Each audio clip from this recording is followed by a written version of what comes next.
Hai, perkenalkan nama saya Windy Marissa yang akan mengajak kalian untuk memasuki dunia perpajakan.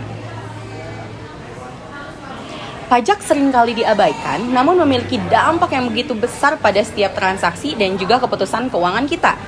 Mari kita telusuri bersama-sama dan temukan esensi bahasa pajak dalam kasus penggelapan pajak yang dilakukan oleh Direktur PT Muncul Lestari Makmur Mandiri. Kasus penggelapan pajak yang dilakukan oleh Budiarti sebagai Direktur PT Muncul Lestari Makmur Mandiri yang bergerak di bidang perdagangan kayu bertempat di Solo, Jawa Tengah, terungkap perusahaan tersebut telah beroperasi sejak tahun 2005. Tetapi surat pemberitahuan pajaknya baru disampaikan tahun 2007.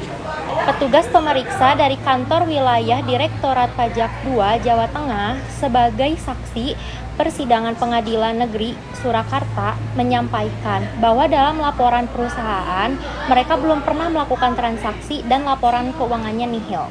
Divonis 1 tahun penjara dan denda administratif sebesar 4,7 berdasarkan putusan kasasi Mahkamah Agung. Lalu Mahkamah Agung memerintahkan untuk menyita seluruh aset dari perusahaan tersebut guna untuk pembayaran denda. Perusahaan tersebut mengalami peningkatan omset mulai dari 15 miliar menjadi 30 miliar dalam setahun. Pada tahun 2006, mereka membayar pajak penghasilan senilai 34 juta dan juga pajak pertambahan nilai sebesar 1,5 miliar. Akan tetapi, pada tahun 2007, yang seharusnya wajib membayar pajak penghasilan, namun mereka tidak membayar pajak tersebut dan mengaku nihil dalam laporan keuangannya. Dari kasus laporan SPP perusahaan tersebut, Dr. Anda Budiarti tidak dinyatakan bersalah oleh Majelis Hakim Pengadilan Negeri Surakarta. Namun, Jaksa Penuntut Umum Surakarta mengajukan kasasi kepada Mahkamah Agung sehingga Dr. Anda Budiarti dinyatakan bersalah. Telah ditetapkan Dr. Anda Budiarti menghindarkan pajak perusahaan selama beberapa tahun, yang diperkirakan sekitar 9 miliar bahkan dalam 1 tahun pada tahun 2007 yang membuat negara mengalami kerugian atas pajak atas PPh yang belum dibayar perusahaan tersebut pada tahun 2007. Langkah-langkah yang diambil selama audit untuk permasalahan ini, yang pertama, petugas dari Kantor Wilayah Dirjen Pajak 2 Jawa Tengah melaporkan bahwa perusahaan ini tersebut belum pernah melakukan pelaporan pajak penghasilannya.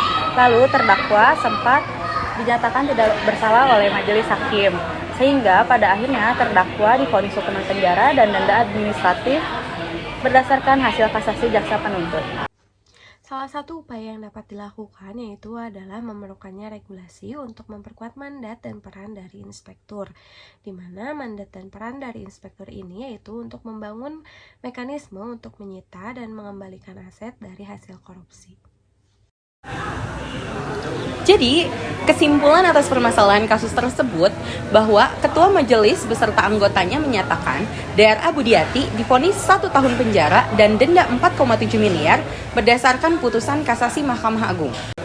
Dan juga pemerintah akan menyita harta kekayaan terdakwa atas perusahaan tersebut untuk memenuhi pembayaran denda.